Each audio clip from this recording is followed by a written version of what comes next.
जय श्री कृष्णा। आप सभी को दिवाली पर्व की हार्दिक शुभकामनाएं। आज की इस वीडियो में आप जानेंगे दिवाली की सरल पूजा विधि के बारे में। तो आप सभी से अनुरोध है वीडियो को अंत तक जरूर देखिएगा और कमेंट सेक्शन में जय माँ लक्ष्मी जरूर लिखिएगा। दिवाली के दिन मुख्य रूप से माता लक्ष्मी और भगवान गणेश का पूजन किया जाता है, जिसका विशेष महत्व है। ऐसी मान्यता है कि इस दिन विधि विधान से यदि पूजन नहीं किया जाए तो पूजा का पूर्ण फल नहीं मिलता है।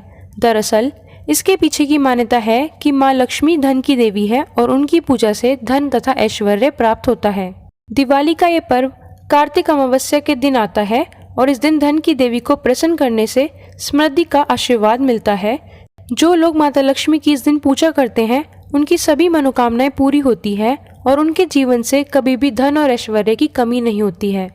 भगवान गणेश को प्रथम पूजनीय होने का वरदान प्राप्त है और उन्हें बुद्धि के देवता के रूप में पूजा जाता है। ऐसी मान्यता है कि सनातन धर्म में किसी भी पूजन को संपूर्ण तभी माना जाता है जब भगवान गणेश का पूजन सबसे पहले होता है। दिवाली के दिन भगवान गणेश का पूजन करने से मन और मस्तिष्क को शांति मिलती है और बुद्धि के देवता अपने भक्त को सद्बुद्धि का वरदान देते हैं। सभी लोग इस दिन माता लक्ष्मी जी के साथ भगवान गणेश की पूजा इसलिए करते हैं जिससे वो अपने धन का इस्तेमाल सही जगह और सामर्थ्य के अनुसार कर सकें। अब चलिए आप लोग दिवाली की सरल पूजा विधि के बारे में जानिए। सबसे पहले तो आप लक्ष्मी पूजा से पहले साफ सफाई का विशेष ध्यान रखें, क्योंकि कहते हैं दिवाली की रात माँ लक्ष्मी बैकुंठ से धरती पर भ्रमण करने आती है और जिस घर में साफ सफाई होती है उसी घर में माँ लक्ष्मी वास करती है। इसलिए पहले तो साफ सफाई करके पूरे घर में गंगा जल छिड़कें और घर के ईशान कोण दिशा को शुद्ध करके सबसे पहले जहाँ पूजा करनी है वहाँ कुमकुम या हल्दी से स्वास्तिक बनाएं और उस पर चावल की ढेरी रखें या थोड़े से चावल रख दें। फिर स्वास्तिक के ऊपर चौकी या पटिया बिछा लें। देखिए जो सामग्री आप पूजा में इस्तेमाल कर रहे हैं उनको भी गंगा जल छिड़क कर शुद्ध कर लें। अब चौकी बिछाने के बाद लाल या पीला कपड़ा बिछा लें और माँ लक्ष्मी की तस्वीर या मूर्ति जो भी आपके पास है उनको स्थापित करें। तस्वीर में भगवान गणेश और कुबेर देव की तस्वीर हो ऐसी तस्वीर रखें। माँ लक्ष्मी के दाएं और बाएं सफेद हाथी के चित्र भी होना चाहिए और माँ लक्ष्मी भगवान गणेश के साथ बैठी हो ऐसी तस्वीर पूजा में रखें। अब आप कलश की स्थापना करें। कलश की स्थापना आपको अपने लेफ्ट हाथ की तरफ यानी माँ लक्ष्मी के दाएं तरफ करनी है। कलश स्थापना से पहले चावल की ढेरी रखें या अष्टदल कमल बना ले या फिर थोड़े से चावल रखें। आसन देने के बाद लक्ष्मी कलश को कंठ तक जल से भरकर चावल के आसन पर रखें। अब कलश के अंदर हल्दी की गांठ, एक सुपारी, एक सिक्का, थोड़े से चावल और थोड़े से खुले फूल डाल दें। पांचों चीज डालने के बाद अब आम या अशोक के पत्ते, जिन्हें पंच पल्लव कहते हैं, हर पत्ते पर कुमकुम का तिलक लगा के कलश के अंदर स्थापित कर दें। उसके बाद एक छोटी सी प्लेट में चावल भरकर उसे कलश के ऊपर रख दें। फिर नारियल लेकर उस पर कलावा बांधकर और फिर नारियल का मुख अपनी तरफ करके कलश के ऊपर स्थापित कर दें। माँ लक्ष्मी और भगवान गणेश को स्थान देने के बाद एक लोटा जल में गंगा जल मिलाकर फूल की सहायता से शुद्धिकरण के लिए चौकी पर जल का छींटा लगा लें। अपने पर भी शुद्धिकरण के लिए छींटा लगा लें। शुद्धिकरण के बाद हाथ में जल पुष्प लेकर पूजन करने का संकल्प ले। संकल्प इस प्रकार ले कि हे माँ लक्ष्मी, हे भगवान गणेश, हे कुबेर देव, आज मैं आपका पूजन करने जा रही हूँ। आप मेरे घर में सदा सदा के लिए वास करें और मेरे घर में अन्न धन की हमेशा बरकत बनी रहे। इस तरह प्रार्थना करने के बाद हाथ में जो जल पुष्प है उसे माँ लक्ष्मी के चरणों पर समर्पित कर दीजिए। अब आप पूजा शुरू करेंगे। सबसे पहले जो अखंड दिया जलाया जाता है उसके लिए चावल या फूल का आसन बनाएं।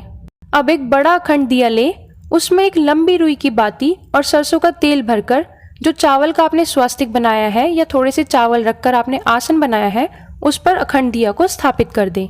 ध्यान रखें यह अखंड दिया पूरी रात जलता है तो तेल उसमें अच्छे से भरकर रखें। अब अखंड दिए को प्रज्वलित करें। अब भगवान गणेश माँ लक्ष्मी के साथ सभी के मस्तक पर हल्दी का तिलक करें, कुमकुम का तिलक करें, फिर सभी को चावल लगाएं। ध्यान रखें पूजा में अनामिका उंगली यानी छोटी उंगली के पास वाली यानी रिंग फिंगर का ही इस्तेमाल करें। रिंग फिंगर से ही सभी को तिलक करें। अब फूल माला पहनाएं, सभी को पुष्प अर्पित करें। पुष्प अर्पित करने के बाद भगवान गणेश को जनेऊ अर्पित करें। माँ लक्ष्मी को वस्त्र स्वरूप कलावा समर्पित करें। माँ लक्ष्मी को चुनरी समर्पित करेंगे। माँ लक्ष्मी को कमल का फूल अर्पित करें फूल को खिलाकर ही अर्पित करें। अगर आपको कमल का फूल नहीं मिलता है या आप लाना भूल जाते हैं तो आप गुलाब के फूल भी माँ लक्ष्मी को अर्पित कर सकते हैं। माँ लक्ष्मी को गुलाब के फूल भी अति प्रिय हैं। इसके बाद माँ लक्ष्मी जी की प्रिय चीज़ें समर्पित करें। प्रिय चीज़ों में आप 5 गोमती चक्र, 5 कमलगट्टे, 5 कौड़ी, 5 हल्दी, 5 सुपारी, 5 लौंग और 5 इलायची समर्पित करें। और धनतेरस के दिन जो आपने बर्तन, सोना चांदी जो भी आपने खरीद कर पूजन किया था उनका भी दिवाली पर पूजन करें। उन्हें भी आप चौकी पर रखें। और जो भी आपकी खुद की सोने चांदी की चीज़ें हैं, आपके पैसे हैं, उन्हें भी आप चौकी पर रखकर पूजा करें। पूजा करते वक्त आप ओम श्रीन हीन श्रीन कमले कमलालय प्रसिद्ध प्रसिद्ध श्रीहीन श्री महालक्ष्मी नमः मंत्र का जाप करें। इसके बाद सप्तधान माँ लक्ष्मी को समर्पित करें। सप्तधान में साबुत धनिया जरूर होना चाहिए। उसके अलावा आप चावल, गेहूं, बाजरा कोई भी 7 तरह का अनाज ले सकते हैं, क्योंकि इस दिन माँ लक्ष्मी को सप्तधान समर्पित करना बहुत शुभ माना जाता है। तो 7 तरह का अनाज जरूर समर्पित करें। इसके बाद नैवेद्य यानी भोग समर्पित करें। भोग में आप खील बताशे, मखाना, सिंगाड़े, हलवा, खीर, अनार, पान, सफ़ेद या पीले रंग की मिठाई ये सभी समर्पित करें। बस आपको ये ध्यान रखना है कि नमक, मिर्च और तेल से बने पकवान माँ लक्ष्मी को भोग नहीं लगाए जाते हैं। और हर पकवान या भोग पर तुलसी का पत्ता जरूर होना चाहिए। और भोग को आप पान के पत्ते पर रखकर ही समर्पित करें। अब गंध अर्पित करें, धूप अगरबत्ती जलाएं और माँ लक्ष्मी के ऊपर धीरे धीरे से खील की वर्षा करें। इसे धन वर्षा या अन्न वर्षा कहते हैं। इसे करने से घर में अन्न धन की कमी नहीं रहती है, तो इसे जरूर करें। और घर के सभी सदस्यों को इसे एक एक करके हाथ में खील लेकर माँ लक्ष्मी के ऊपर धीरे धीरे जरूर वर्षा करनी चाहिए। इसके बाद जल समर्पित करें और हाथ जोड़कर माँ लक्ष्मी से भोग ग्रहण करने की प्रार्थना करें। इसके बाद माँ लक्ष्मी के मंत्र ओम हीन श्रीन हीन कमले कमलाय प्रसिद्ध प्रसिद्ध श्रीहीन श्रीन महालक्ष्मी नमः मंत्र का जाप करें। श्री सूक्त का पाठ करें। फिर इस तरह पूजा करने के बाद अंत में सभी परिवारजन खड़े होकर आरती करें। आरती आप कपूर जलाकर अलग से करें। जो बड़ा अखंड दिया है उसे हिलाना नहीं है, क्योंकि वो पूरी रात जलेगा। इसलिए अंत में कपूर जलाकर आरती करें। पहले भगवान गणेश और फिर माँ लक्ष्मी की आरती करें। बहुत से लोगों के मन में प्रश्न होता है कि माँ लक्ष्मी की आरती करनी चाहिए कि नहीं, तो आपको बिल्कुल करनी चाहिए। ऐसा कहीं नहीं लिखा कि माँ लक्ष्मी की आरती नहीं करनी चाहिए। बस आपको ये ध्यान देना है कि माँ लक्ष्मी की आरती जो होती है वो बहुत शांत तरीके से होती है, बिना घंटी, शंख, मृदंग, ताली बजाए होती है। तो आपको माँ लक्ष्मी की आरती बहुत शांत तरीके से करनी है। कहते हैं माँ लक्ष्मी बहुत चंचल स्वभाव की होती है। थोड़ा सा भी कलेश या शोर शराबा होता है तो माँ लक्ष्मी रूठ जाती है। और एक बार जो माँ लक्ष्मी रूठ जाती है तो उनको मनाना बहुत मुश्किल हो जाता है। इसलिए आप लोग भक्ति भाव से प्रेम पूर्वक बिना शोर शराबे के माँ लक्ष्मी की पूजा करें। अंत में हाथ जोड़कर धन की बरकत की प्रार्थना करें और भूल चूक के लिए माफ़ी मांगे।